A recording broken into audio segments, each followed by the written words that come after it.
investigasi itu harus dilakukan oleh PBB untuk mengarah kenapa Anda Israel menyerang kontingen Indonesia. Bicara yang lantang Pak Jenderal. Kita ini harus teriak kepada dunia biar mata dunia terbelalak bahwa Indonesia sangat anti dengan penjajahan apapun bentuknya.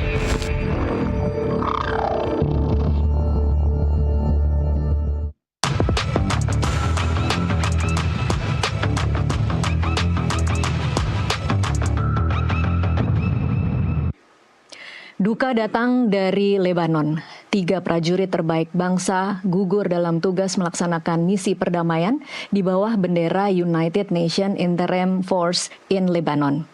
Di tengah situasi konflik yang semakin terbuka dan memanas antara Israel dan Hizbullah, muncul pertanyaan besar, seberapa aman sebenarnya pasukan perdamaian kita di sana?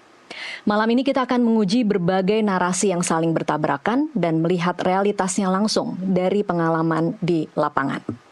Sudah bersama saya di Kasih Paham edisi kali ini, Sersan Mayor Purnawirawan Mukhtar Effendi, pasukan Unifil 2010-2011. Selamat malam Pak Mukhtar. Selamat malam Tasya. Terima kasih sudah hadir di studio kami. Pak Mukhtar, kita mungkin pertama-tama ingin tahu ini karena programnya Kasih Paham. Mungkin tidak terlalu banyak orang tahu tentang apa itu Unifil, bagaimana sebenarnya pasukan kita berada di sana. Jadi saya mungkin mulai dari pertanyaan, ketika Anda di sana, bisa digambarkan sebenarnya seberapa rawan sih keadaan di sana, termasuk di daerah-daerah yang kita tahu sekarang menjadi titik-titik yang kemudian kemarin pasukan kita terkena serangan ya di sana, di Aceh, Al-Qusari dan di El Adaiseh. Baik.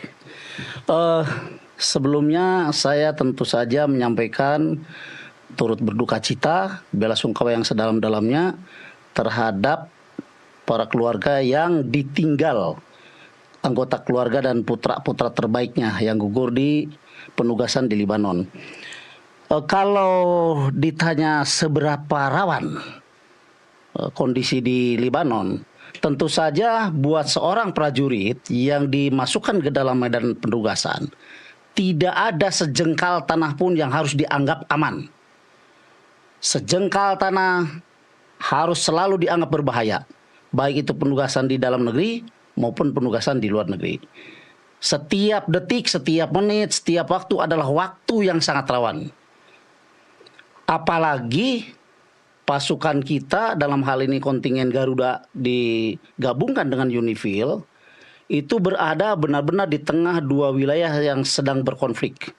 Yang mana konfliknya ini konflik yang terbuka, artinya tidak menggunakan taktik gerilya, tetapi konvensional. Nah, dalam arti mereka sudah perang terbuka konvensional.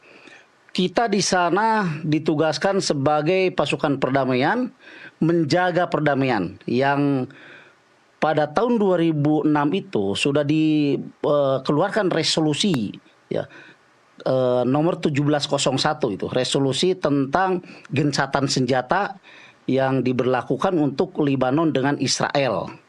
Nah, artinya kedua belah pihak ini harus betul-betul menjunjung tinggi dan mematuhi resolusi yang sudah dikeluarkan oleh PBB. Sejak saat itu pula ya kemudian Betul. Indonesia mengirimkan pasukan. Sejak saat itu pula dari mulai Garuda 23A sampai saya tahun 2010-2011 itu Garuda 23E.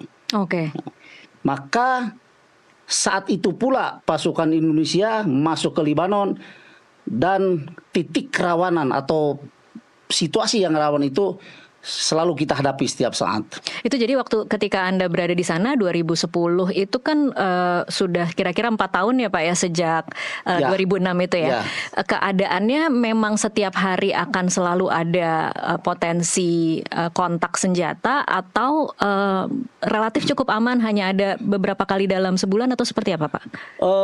Kemungkinan akan terjadinya kontak senjata antara Israel dengan Lebanon memang harus selalu kita antisipasi ya. Pada saat 2010-2011 saya di sana, memang kontak senjata yang terbuka seperti sekarang ini antara Lebanon dan Israel itu tidak ada. Tetapi pada saat transisi pergantian pasukan dari 23D ke-23E yang 23 itu kontingen saya. Itu terjadi peristiwa di mana anggota kita yang sedang menjaga pos keamanan di perbatasan itu ditembaki oleh Israel. Hanya gara-gara mungkin karena tergopoh-gopoh atau mungkin lupa ya si anggota ini mengamankan riak-riak kecil yang ditimbulkan oleh warga Libanon. Kemudian dia berusaha mengamankan, mengibarkan bendera PBB, tapi menghadapnya ke Israel. Nah, menghadap ke Israel ini didefinisikan oleh Israel bahwa kita melindungi Libanon, kan itu. Tapi bukankah melindungi Lebanon itu boleh? Yang tidak boleh kan Hizbullah ya? Atau seperti apa sebenarnya? Libanon dengan Hizbullah ya sama aja kan, menurut gitu ya. Israel, Cuman ya? kalau Hizbullah itu kan pasukannya lah, katakan begitu ya. Melindungi secara kemanusiaan boleh, tetapi dalam artian kenapa kita waktu itu ditembakin Israel?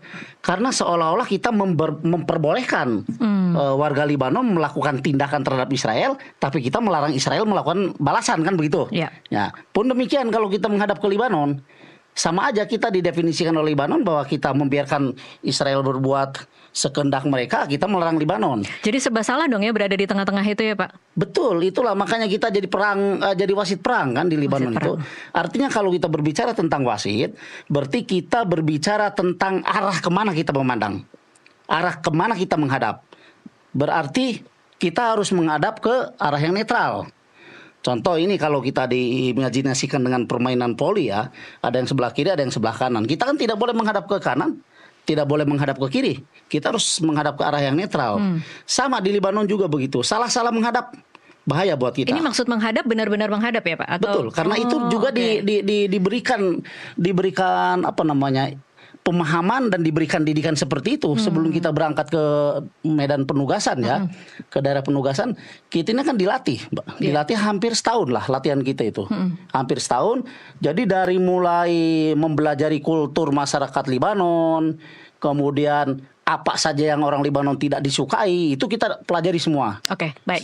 Ya. Kita nanti saya akan tanya detail soal apa saja sebenarnya persiapan sebelum berangkat, kemudian apa yang boleh dan tidak boleh dilakukan di sana. Tapi saya ingin kita masuk dulu ke apa yang terjadi saat ini, Pak Mukhtar.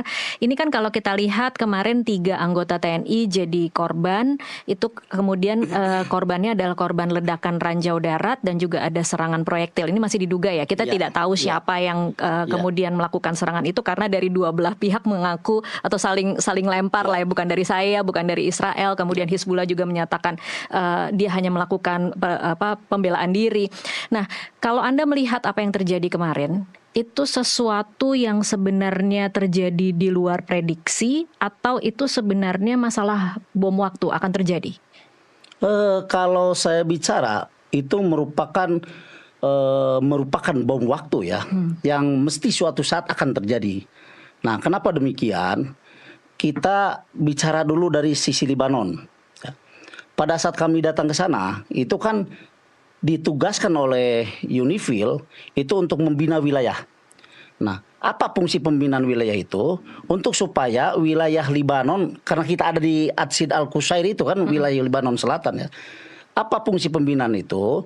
Supaya wilayah sekitar yang di mana markas kita didirikan dan wilayah-wilayah yang kita bina itu tidak melakukan gerakan-gerakan atau letupan-letupan yang akan memancing terjadinya perang terbuka kan gitu ya. Membinanya dengan cara seperti apa, Pak? Kebetulan kan kita dilatih karena memang tentara Indonesia terkenal dengan teritorialnya ya. Jadi kita juga dilatih untuk memberikan pembinaan secara teritorial.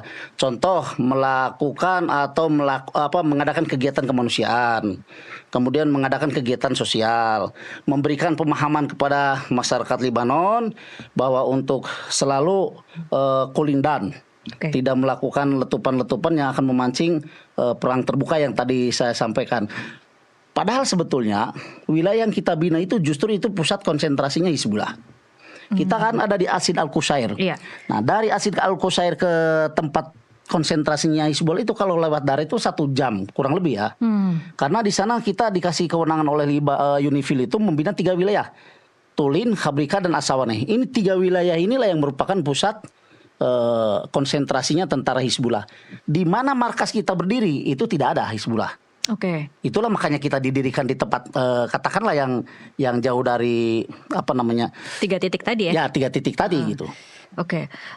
Nah, kalau tadi Anda bisa cerita bahwa Anda pernah punya pengalaman ketika pergantian pasukan itu ada serangan dari Israel. Betul. Saat ini kan kita tidak tahu ya, karena memang PBB juga belum melakukan investigasi, Israel juga membantah, Hizbullah juga tidak bilang apa-apa. Jadi narasi besar yang beredar saat ini adalah Israel menyalahkan Hizbullah, kemudian Indonesia menyoroti bahwa ini mungkin agresinya Israel. Ya. Secara militer dan dari pola serangan, kira-kira Anda membacanya kemarin itu lebih masuk akal serangan dari mana, Pak Mukhtar? Kalau saya sebagai prajurit di lapangan yang langsung tahu kegiatan dari kedua belah pihak ya, jelas saya bilang ini serangan dari Israel. Kenapa? Nah, kenapa demikian? Pertama, wilayah kita kan ada di Lebanon, yang setiap saat kita bina. Kemudian selama itu juga kita tidak pernah ada gesekan baik dengan masyarakat maupun dengan Hizbullah. Artinya gesekan yang ditimbulkan oleh sikap dan perilaku kita ya. Iya. Tapi kalau ada satu peristiwa di mana pada saat itu panser kita sudah ditempatkan di titik yang semestinya di pos tinjau, kemudian bukan ditabrak, kalau saya bilang itu ada masyarakat sipil nabrak panser sehingga dua-duanya meninggal. Nabraknya pakai apa nih, Pak? Pakai mobil, pakai kendaraan. Okay.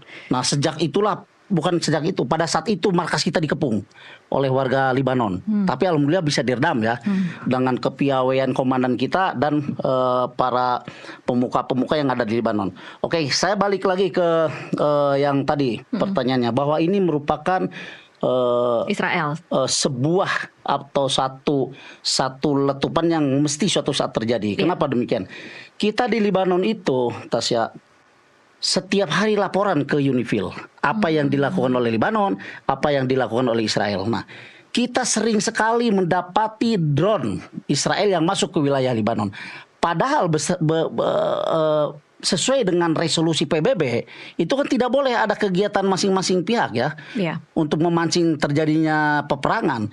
Tetapi yang terjadi justru Israel sering melakukan aktivitas menerbangkan drone ke wilayah Lebanon, bahkan ke atas markas kita pun ada. Dan itu tidak bisa dilakukan apa-apa ya, sebagai wasit tidak bisa. Tidak bisa, kita hanya laporkan aja ke hanya lapor saja. Ya, izin melaporkan ini kegiatan drone bla bla bla bla kan gitu ya. Setelah dilaporkan, apa yang terjadi? Selalu drone itu terbang ke wilayah kita.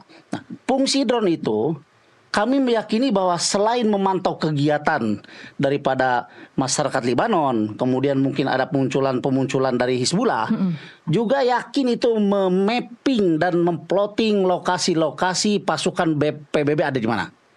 Titik koordinatnya pasti tahu dong kalau drone. Nggak mungkin drone nggak tahu ya. Jadi koordinat atau titiknya markas Indonesia di mana, pos pengamanannya Indonesia di mana saja pasti ada, terbaca oleh drone. Dan dengan pengetahuan seperti itu, Pak Mukhtar, tidak ada upaya dari pasukan perdamaian untuk mengubah-ubah titik, maksudnya supaya untuk mengecoh pasukan Israel?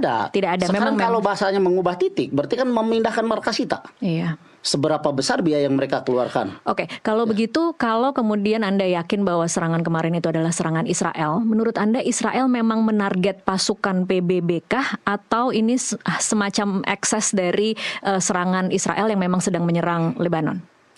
Kalau menurut saya, satu memang ekses daripada terjadinya perang antara Israel dengan Iran, yang dimana ada isu bahwa Hizbullah membantu Iran toh.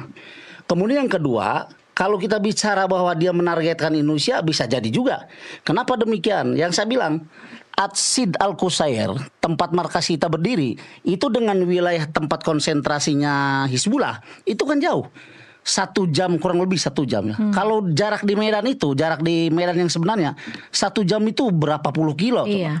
Jadi kalau mereka berbicara bahwa kami tidak menyasar Indonesia, katakanlah begitu ya, kami menyasar Hizbullah. Bung, Hizbullah di sono, bukan di sini kan itu. Ya, Hizbullah jauh di sana. Dari kami ke Hizbullah itu kan 1 jam kurang lebih perjalanan darat. Lah tiba-tiba dia bilang bahwa misalkan ya, dia menyasar sebenarnya menyasar Hizbullah. Alasannya dari mana? toh wilayah yang kita duduki sebagai markas kita tidak ada Hizbullah di sana. Oke. Hanya masyarakat biasa saja. Oke, anggap saja berarti sampai titik ini kita bisa menduga ya Pak Mokhtar bahwa mereka memang menyasar pasukan perdamaian, lebih spesifiknya lagi menyasar pasukan perdamaian yang berasal dari TNI, dari Indonesia.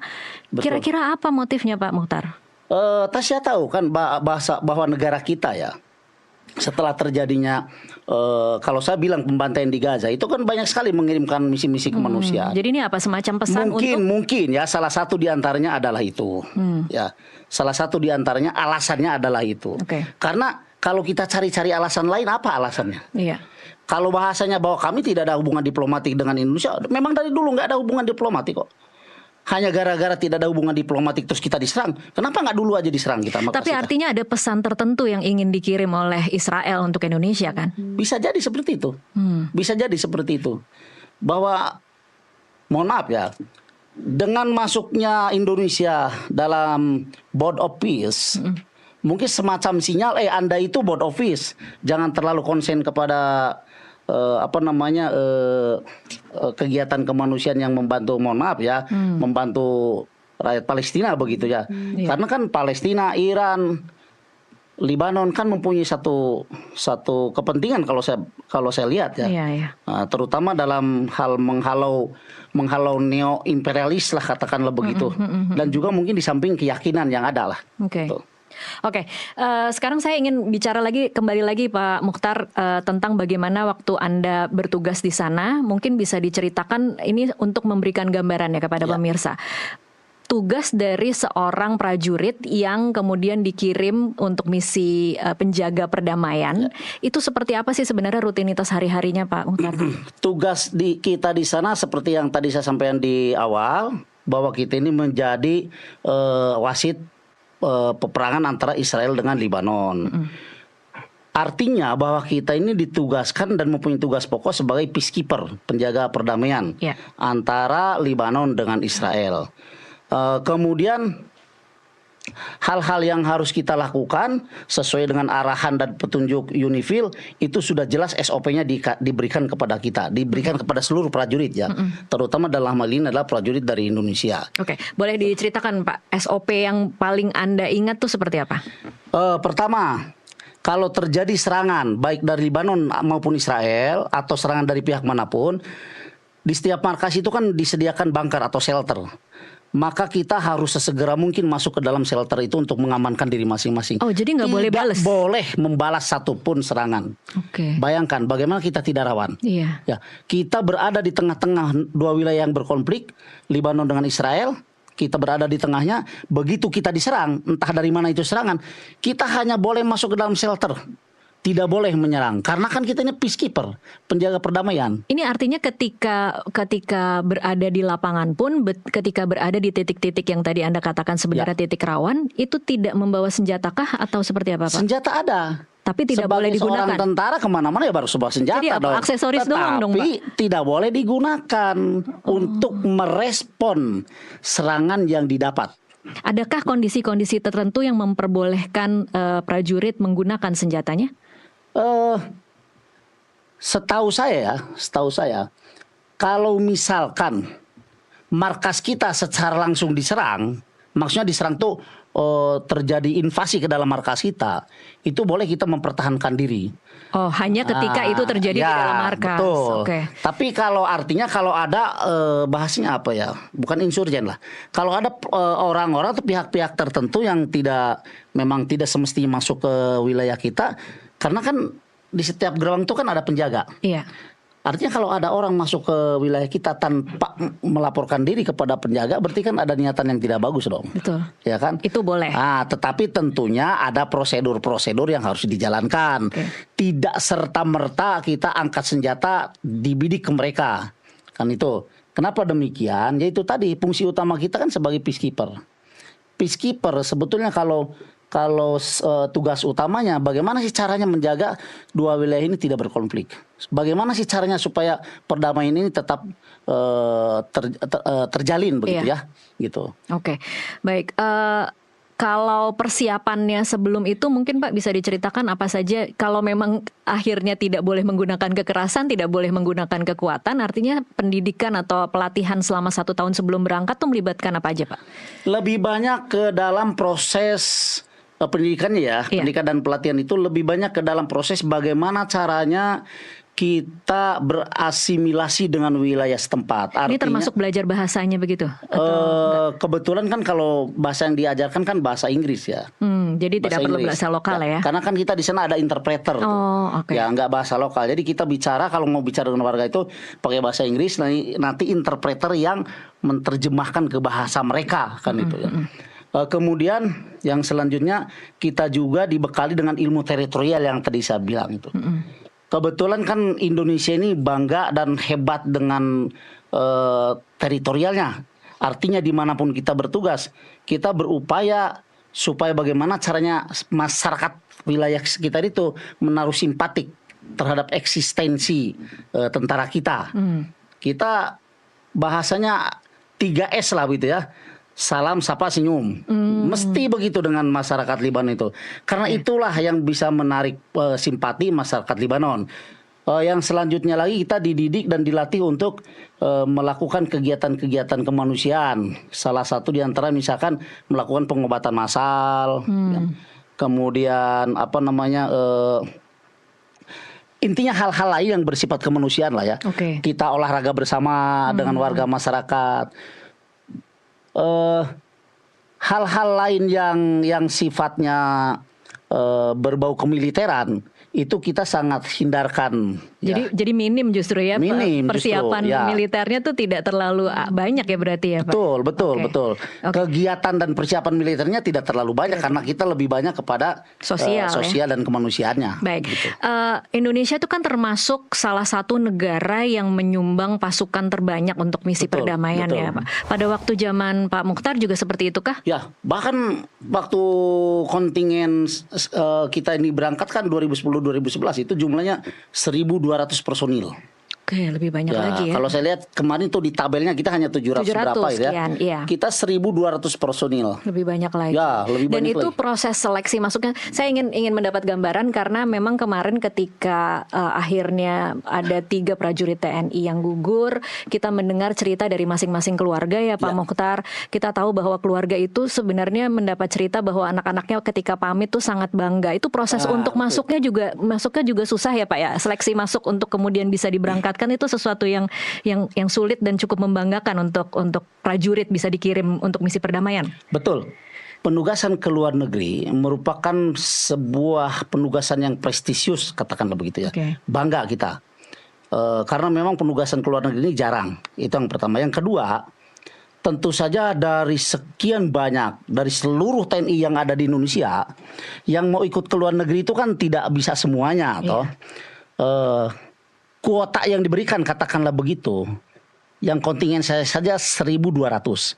Bayangkan berapa ratus ribu tentara di Indonesia dari 3 matra, darat, laut, udara. Ya. Sehingga untuk ikut atau untuk bisa turut serta dalam pasukan perdamaian itu melalui seleksi yang ketat, Mbak. Dari mulai fisik, kesehatan, kemudian bahasa ya, keahlian bahasa kan. Itu betul-betul diseleksi dengan ketat tentunya saja. Jadi kalau ada teman, keluarga yang bahwa anaknya bisa ikut misi perdamaian, betul-betul sangat membanggakan.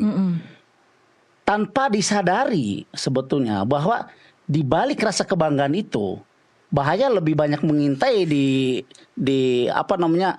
sana daripada di dalam negeri ya. Daripada di Papua misalnya. Daripada di Papua. Di Papua itu begitu kita diserang, justru kita diperintahkan oleh komandan untuk mengejar penyerang itu. Kejar sampai dapat. Di sana begitu kita diserang tidak ada bahasa mengejar. Masuk shelter. Kalau ingin selamat kan begitu. Karena kita dilarang untuk membalas. Jadi sebenarnya dari kadar bahaya jauh lebih berbahaya misi perdamaian ini ya. Jauh lebih berbahaya misi perdamaian, Tasya. Kenapa? Di Papua ada OPM yang bawa mortir, tidak ada. Ada OPM yang pakai panser, tidak ada. Di sana kan terbuka antara Lebanon dengan Israel.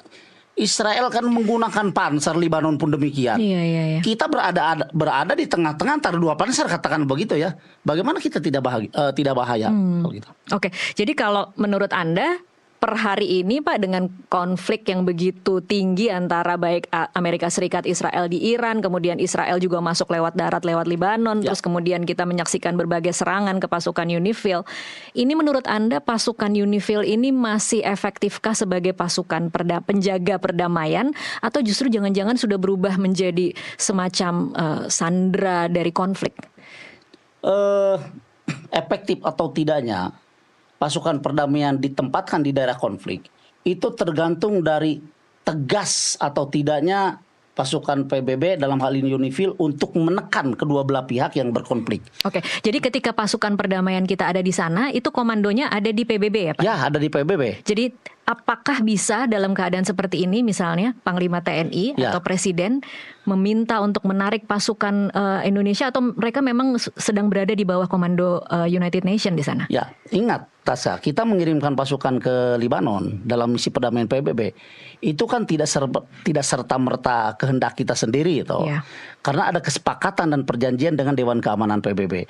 Jadi kalau dengan situasi yang terjadi kemarin, pemerintah kita tidak serta-merta bisa menarik kembali pasukan dong. Harus izin PBB yang meng-hire-nya kan itu.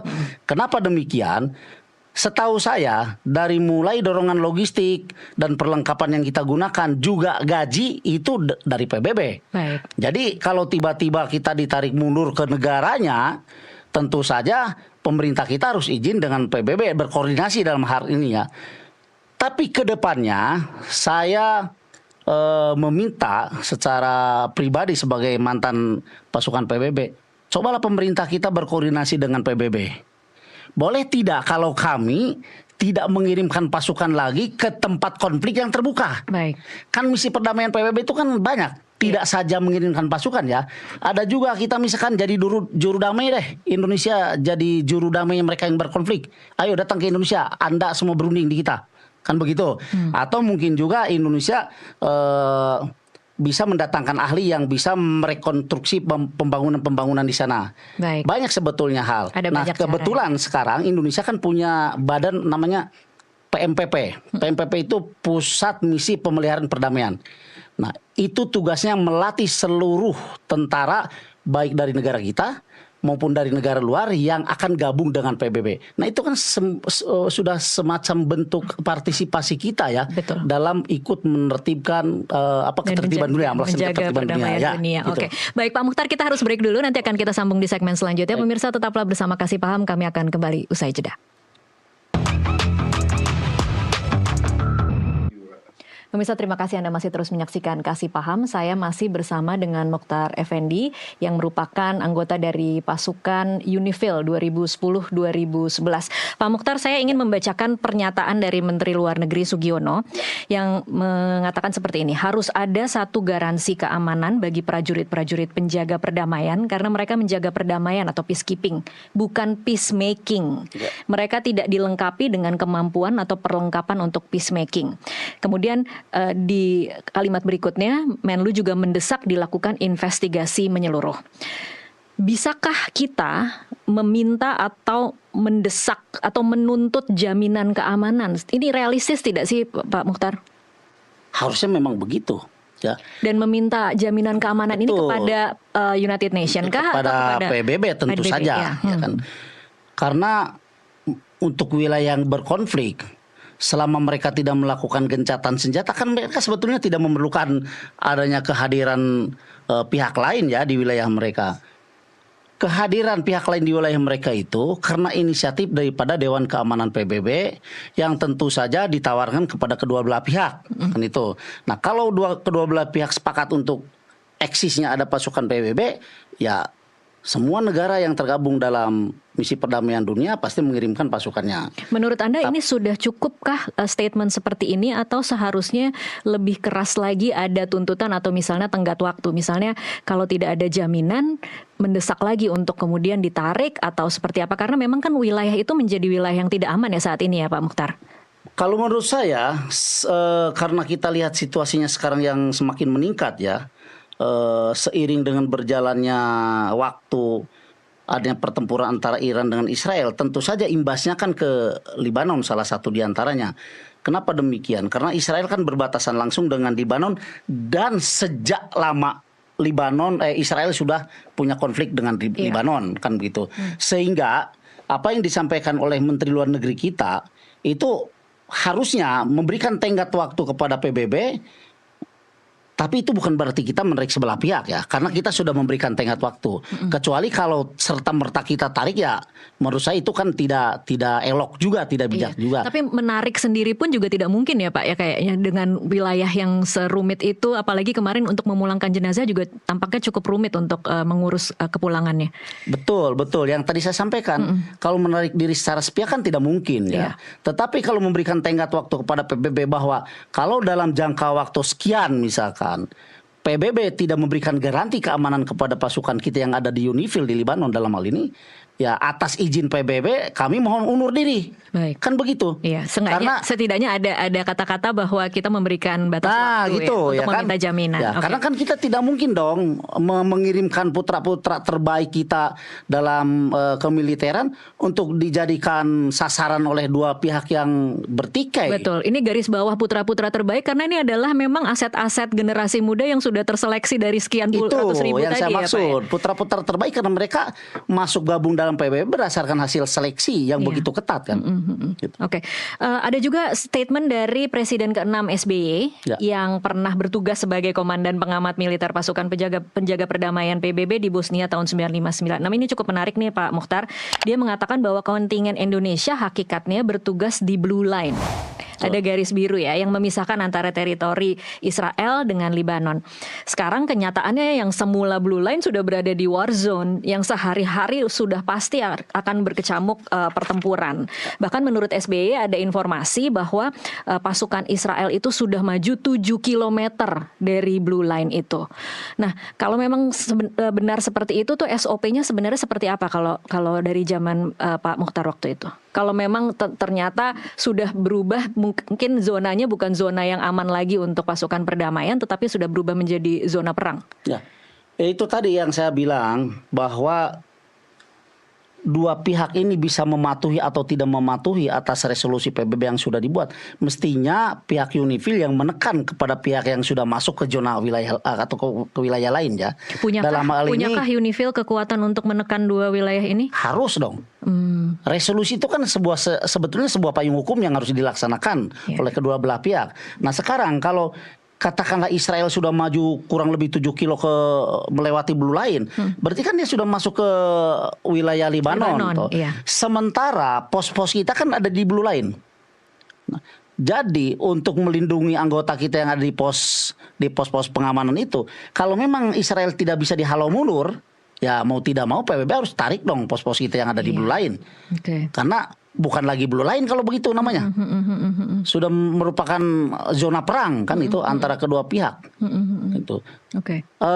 Al-Adaise yang kemarin ada 3 orang lagi yang kena itu kan sangat berdekatan sekali dengan perbatasan Israel. Bahkan markas kita yang di Asid Al-Qusair itu ke perbatasan Israel itu kurang lebih sekitar kalau ditempuh perjalanan darat ya kurang lebih 25 sampai 30 menit deh. Saking dekatnya itu. Dan memang pos-pos kita ada di sana di Blue Line tuh. Itu ketika pasukan kita bekerja di sana Pak Mukhtar, itu berhubungan dengan pasukan-pasukan dari negara lainkah atau memang tugasnya memang selalu berkelompok per negara atau seperti apa Pak? Betul.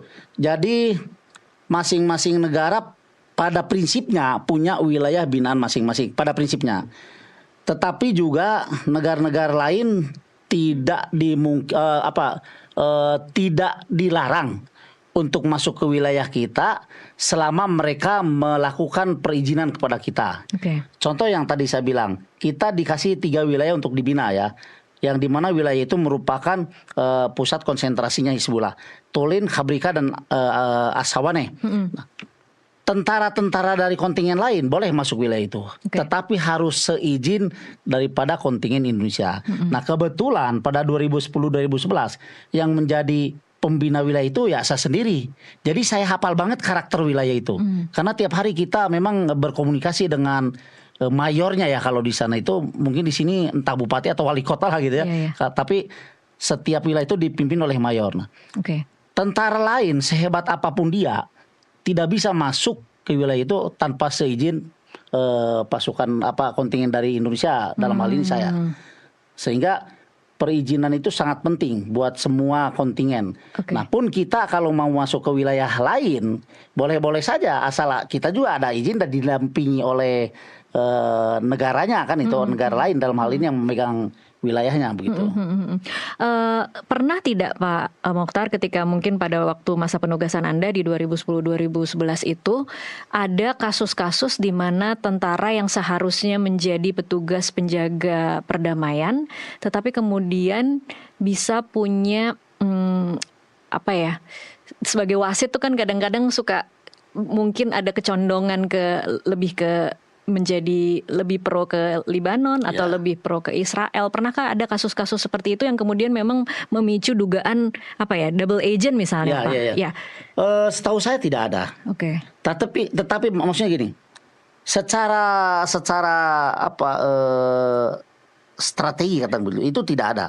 Tetapi kalau adanya kedekatan kita dengan warga Libanon itu bukan berarti bahwa kita pro Libanon. Iya. Karena apa? Karena memang kita perlu simpatik dari mereka untuk apa? Untuk juga dijadikan ring pengamanan kita ya. Nah, karena kalau wilayah di sekitar kita sudah simpatik dengan kita, mesti tidak akan pihak-pihak lain yang akan mengganggu kita. Itulah perlunya pembinaan kita. Bukan berarti dengan adanya pembinaan ke wilayah yang kita tempati terus dibilang bahwa kita pro Libanon, bukan. Karena memang semestinya begitu. Di mana bumi dipijak, di sana langit dijunjung, kan begitu bahasanya. Iya, betul. Oke, kita kembali lagi Pak Mokhtar. Saya akan membacakan bagaimana sebenarnya posisi per hari ini untuk Israel. Dia menyangkal keterlibatan dan menyatakan pasukan PBB seharusnya menghindari zona tempur. Ini pemberitaan dari Reuters mengatakan seperti ini. Sementara militer Israelnya lebih keras lagi Pak Mokhtar, mengatakan atau menuduh Hizbullah itu memang beroperasi di dekat Unifil. Tapi tadi kan Pak Mokhtar sudah mengatakan ya jauh antara Hizbullah dengan Unifil ya.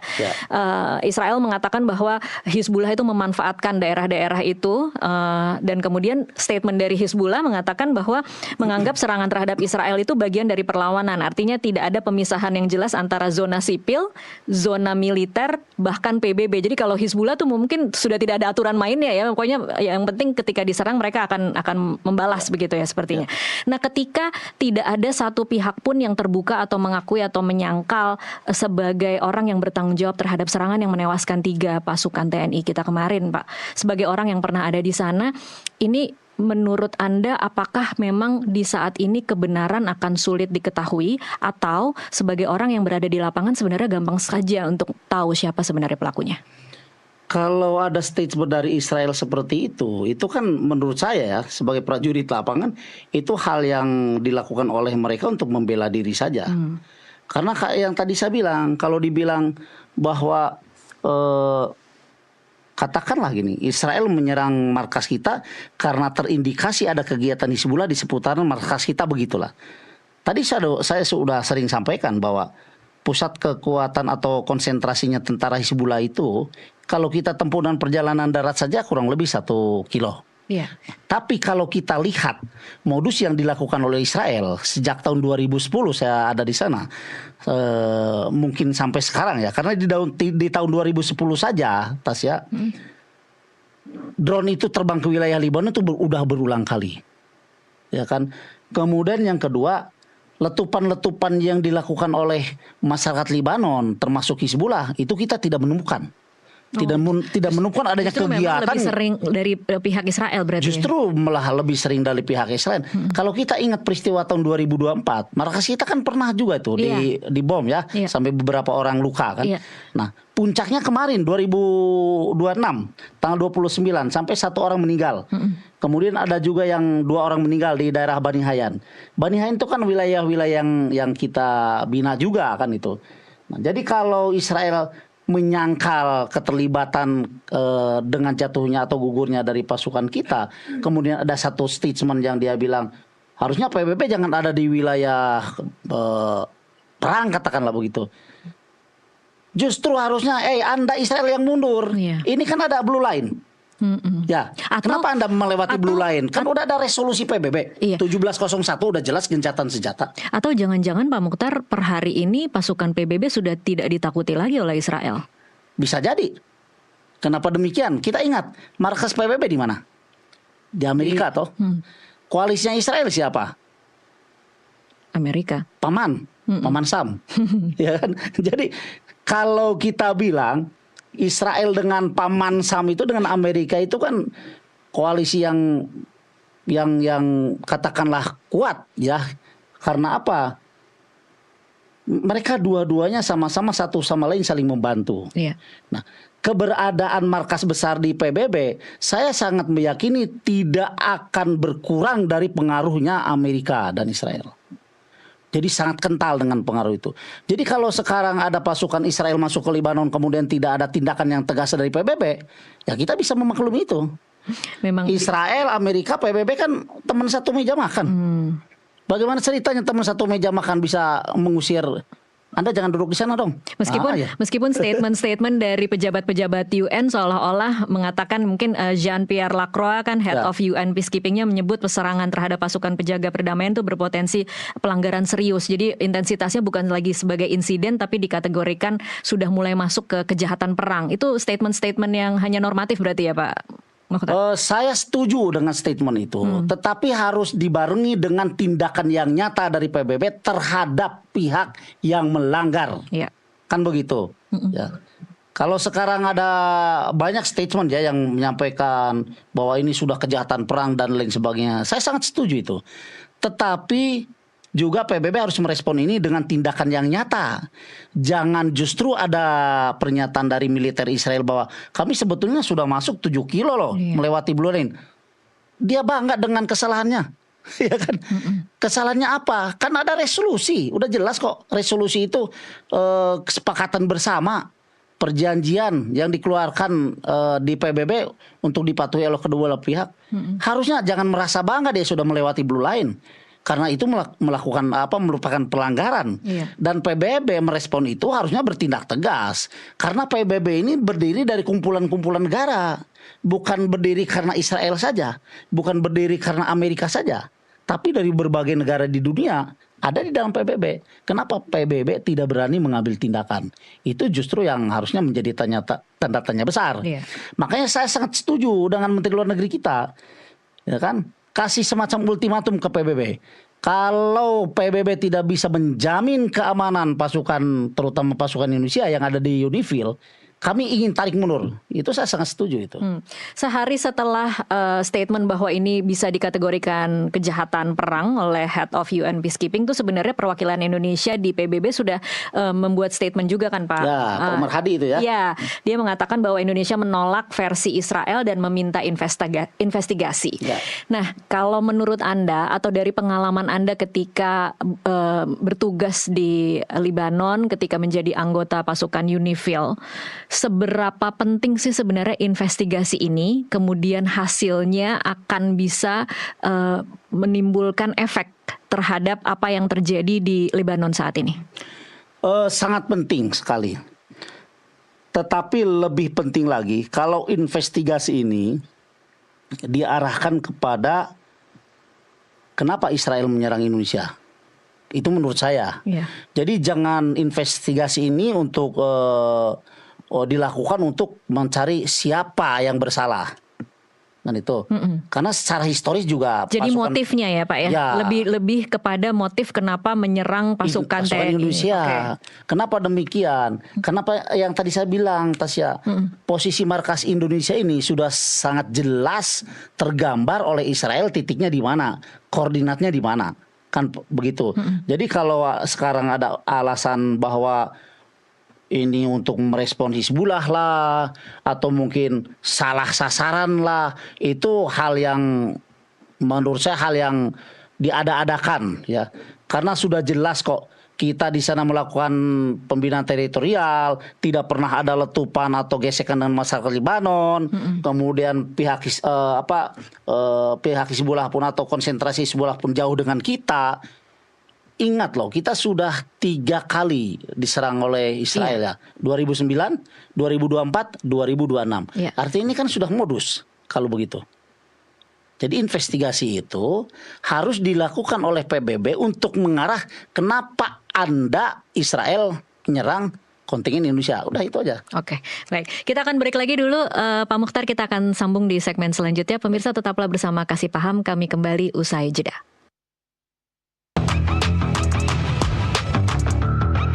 Nusantara TV.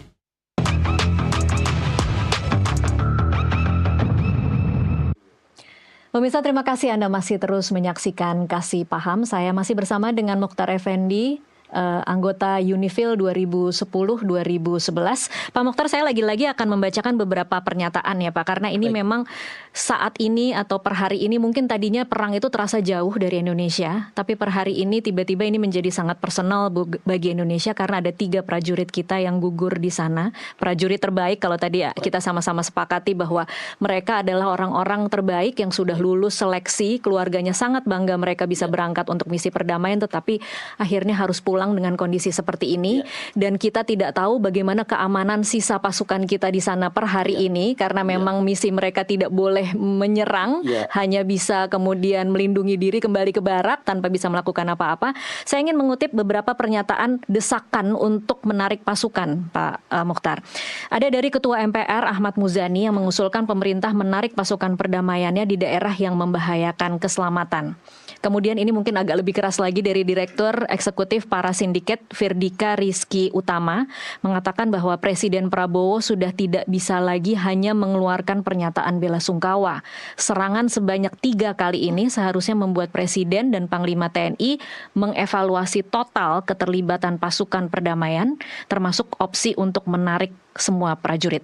Dan yang ketiga ada pernyataan dari peneliti IAS Yusof Ishak Institute, namanya Made Supriyatma, yang mengatakan bahwa kejadian di Lebanon ini harus jadi peringatan dan desakan bagi Presiden Prabowo untuk menyatakan dengan tegas membatalkan pengiriman pasukan Indonesia ke jalur Gaza. Nah, dengan kondisi seperti ini Pak Mokhtar, menurut Anda realistiskah Indonesia untuk tetap bertahan di Lebanon? Atau memang kita saat ini tidak punya pilihan selain menunggu United Nations untuk mengatakan bahwa kita menarik pasukan? Pengiriman pasukan, kita harus lihat dulu dasarnya ya. Dasar pengiriman pasukan ke Lebanon itu sesuai dengan cita-cita berdirinya negara kita, ikut melaksanakan ketertiban dunia. Nah, tetapi juga alangkah bijak pemerintah kita kalau melakukan evaluasi ke depannya bahwa masih perlukah kita mengirim pasukan ke medan perang yang terbuka, kan begitu. Nah, kemudian yang selanjutnya, dengan adanya kondisi kemarin yang terjadi sehingga putra terbaik bangsa kita ini gugur, kita tidak bisa menarik serta-merta pasukan yang ada di sana. Ya, karena itu tadi yang saya sampaikan, kita mengirim pasukan ke sana itu kan berdasarkan perjanjian dan kesepakatan dengan PBB. Artinya kalau pasukan kita yang sisanya di sana mau ditarik mundur, itu harus izin PBB. Tetapi ke depannya tetap Indonesia harus mengevaluasi tentang pengiriman pasukan. Karena yang saya bilang, ikut sertanya kita dalam menjaga ketertiban dunia tidak hanya mengirim pasukan. Ya, kita bisa jadi juru damai. Kita bisa juga mengirim ahli-ahli kita untuk bagaimana caranya merekonstruksi pembangunan di sana. Kita juga membuat pusat-pusat pelatihan kepada seluruh negara yang masuk dalam kontingen PBB ya. Sehingga pengiriman pasukan itu tidak mesti jadi yang utama untuk kedepannya. Ada banyak opsi ya? Ada banyak opsi sebetulnya dalam hal ikut melaksanakan ketertiban dunia kan itu. Jadi saya sangat berharap kepada dalam hal ini Pak Prabowo ya, presiden kita itu, untuk mengkaji ulang. Karena eskalasi sekarang yang terjadi di wilayah Timur Tengah ini kan makin meningkat. Jadi apakah memang masih bijak begitu ya kita mengirimkan pasukan ke medan yang digunakan perang terbuka antara dua wilayah kan itu. Oke. Ya. Ada pernyataan dari Panglima TNI Agus Subianto yang melakukan video call yang kemarin sempat viral Pak Mokhtar. Dia mengatakan tidak ada lagi kegiatan keluar, harus masuk bunker dan jaga moral prajurit. Ini pesan dari Panglima 3 ini. Tetapi kalau menurut Anda apa sebenarnya yang bisa dilakukan oleh prajurit yang saat ini memang berada di sana tidak punya banyak pilihan dan pilihan-pilihannya lemah semua kalau bisa dikatakan ya Pak Mokhtar ya. Apa kira-kira yang bisa membuat mereka tetap terjaga moralnya? Sementara teman mereka kemarin pulang dalam kondisi tewas, kemudian ada juga serangan susulan setelah itu. Bagaimana sebenarnya seharusnya meningkatkan semangat para prajurit yang ada di sana? Baik, apa yang disampaikan oleh Panglima TNI juga harus dipertimbangkan oleh Panglima Lapangan, Komandan Lapangan, Komandan Lapangan kita yang ada di Lebanon. Karena begini, begitu pasukan kita dikirim, maka komando kita jelas berada di bawah jenderalnya UNIFIL. Bukan Panglima lagi. Bukan lagi Panglima lagi, TNI, ya kan? Okay. Nah, sekarang kalau Panglima bilang tidak ada lagi kegiatan keluar. Terus kalau Jenderal UNIFIL bilang patroli Anda, mau apa? Siapa yang mau di ini? Karena kita kan sudah membekaukan tentara kita. Sudah dihibahkan ya Pak ya. Sudah dihibahkan tentara kita kepada PBB untuk diperintahkan oleh Jenderal UNIFIL. Itu yang pertama. Kemudian yang kedua, menghadapi situasi seperti ini sebetulnya bukan hal yang aneh buat prajurit. Karena begitu orang mendaftarkan diri menjadi seorang prajurit, maka di saat itu pula dia sudah mewakafkan dirinya dan nyawanya untuk negara. Kita berada di Lebanon itu untuk menjaga marwah negara kita. Di samping kita juga menjalankan misi perdamaian PBB ya. Meskipun ini kan seperti tadi kata Menlu ya, ini kan sebenarnya cuma penjaga perdamaian, bukan pembuat perdamaian. Artinya mereka memang tidak dilengkapi dengan kemampuan dan infrastruktur yang kemudian bisa melindungi diri sendiri atau melindungi orang lain gitu ya. Betul. Tetapi kalau kita balik lagi kepada bagaimana sih prajurit kita menghadapi situasi ini yang masih tersisa di sana ya? Ya tetap kita harus berpegang pada SOP yang sudah diberikan oleh UNIFIL, ya, kepada tugas-tugas yang diberikan oleh UNIFIL. Dan itu menurut Anda masih sama SOP-nya dalam kondisi seperti ini? Sama, SOP itu sama. Nggak akan berubah dalam kondisi perang seperti ini? Nggak akan berubah. Ada salah satu SOP-nya kan, begitu ada serangan, ada tembakan, ada keadaan yang genting, masuk shelter.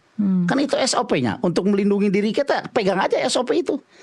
Kita nggak bisa, maksudnya kita nggak bisa tawar menawar karena itu SOP yang diberikan oleh UNIFIL. Ini semakin khawatir dong ya keluarga yang anggota keluarganya bertugas di Lebanon hari ini, Pak Mokhtar. Apa yang mungkin bisa dikatakan? Saya meyakini sangat khawatir bagi anggota keluarganya yang masih ada di Lebanon.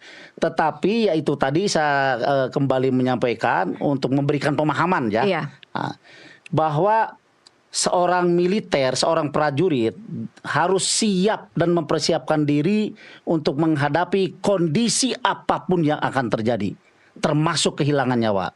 Begitu. Karena itulah jati diri kita sebagai seorang prajurit. Tidak bisa kita tawar-menawar. Begitu kita masuk jadi prajurit, kita tidak bisa tawar-menawar. Komandan, saya izin tidak ikut berperang, tidak bisa. Karena berperang itu atau melakukan perdamaian, menjadi pasukan perdamaian itu adalah perintah. Nggak bisa resign di tempat gitu ya Pak? Nggak bisa. Jadi tentara itu satu saja, tidak boleh membantah perintah. Walaupun masuk ke sana diseleksi. Tetapi begitu dia lulus seleksi, maka dia mengemban perintah itu harus dilaksanakan. Oleh karena itu saya berpesan kepada seluruh keluarga yang anggotanya masih ada di sana, berdoa, tetap kita berdoa dan serahkan semuanya kepada Tuhan. Ya, serahkan semuanya kepada Tuhan, yakinlah bahwa anggota kita yang masih ada di Lebanon itu melaksanakan tugas suci dari negara. Apapun resikonya, itulah resiko seorang prajurit. Jangankan di Lebanon, mohon maaf, bahkan di basis pun di negara kita, kalau memang Tuhan berkehendak lain, udah lain cerita. Ya. Oh di Irian, misalkan nih, di Irian aman. Tapi kalau Tuhan berkehendak lain kan beda lagi. Betul. Oh di Lebanon aman daripada di Iran. Tuhan berkehendak lain kan beda cerita begitu. Pak Mokhtar, menurut Anda pasukan kita yang berada di sana yang kemudian menjadi korban, ini seberapa penting sih sebenarnya di mata negara-negara lain, di mata negara-negara yang mungkin lebih besar daripada kita, melihat bagaimana kemudian pasukan TNI menjadi korban, atau jangan-jangan kita sebenarnya hanya dipandang sebagai pengisi kuota operasi misi kemanusiaan? Keberadaan setiap kontingen yang ada di UNIFIL itu jelas satu sama lain juga memandang bahwa penting. Indonesia memandang kehadiran Malaysia penting. Ya, Indonesia memandang kehadiran Italia, Prancis, Spanyol penting. Pun demikian mereka juga memandang seperti itu kepada kita. Karena kita ini sebagai pasukan UNIFIL, begitu gabung dengan UNIFIL, gabung dengan seluruh negara, maka kita ini menjadi teamwork.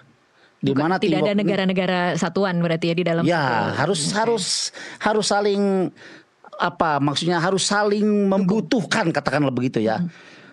Prancis mau tahu situasi wilayah kita, mereka membutuhkan informasi dari kita, kan begitu? Iya. Kita pun sama, mau membutuhkan tentang informasi wilayah negara lain, kan kita juga harus ada informasi dong.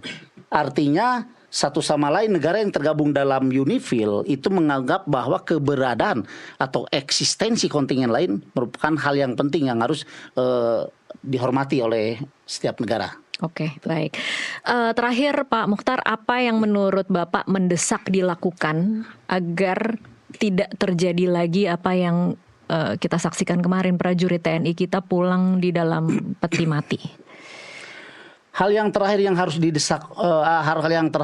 dilakukan, tentu saja kita menggantungkan diri kepada pemerintah kita ya, untuk bagaimana caranya pemerintah kita betul-betul melakukan desakan dengan sangat kepada pihak PBB ya, untuk menekan pihak-pihak yang sedang berkonflik supaya kembali ke jalur masing-masing dalam hal ini sesuai dengan resolusi PBB.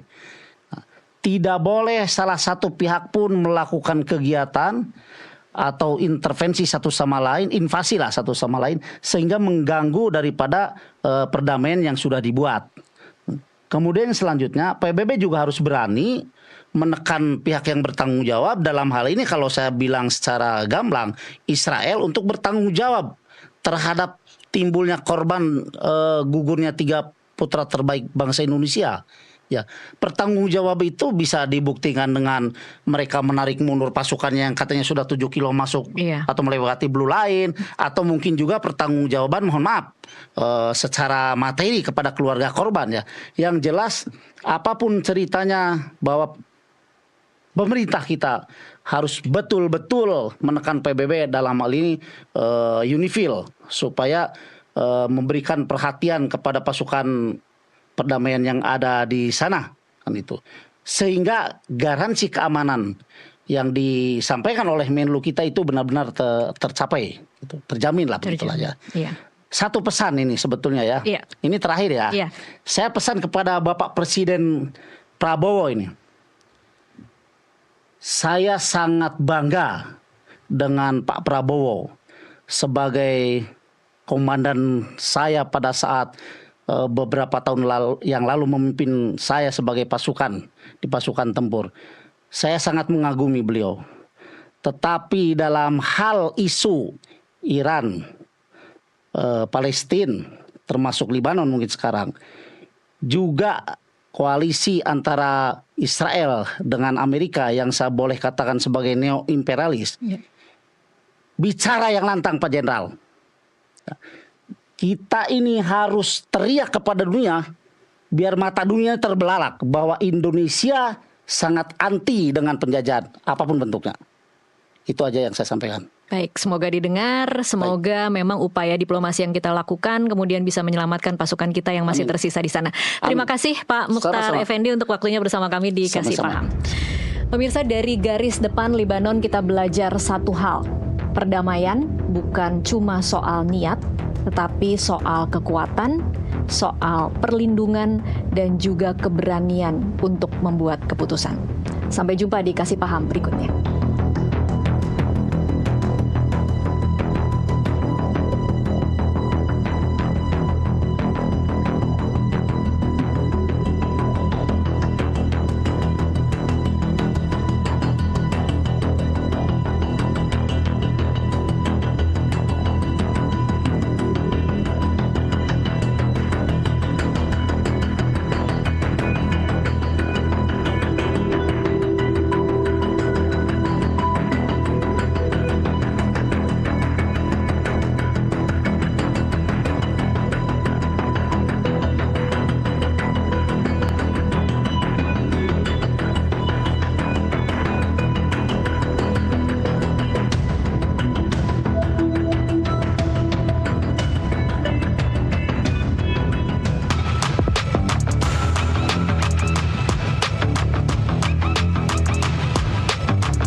Selanjutnya, NTV Sport.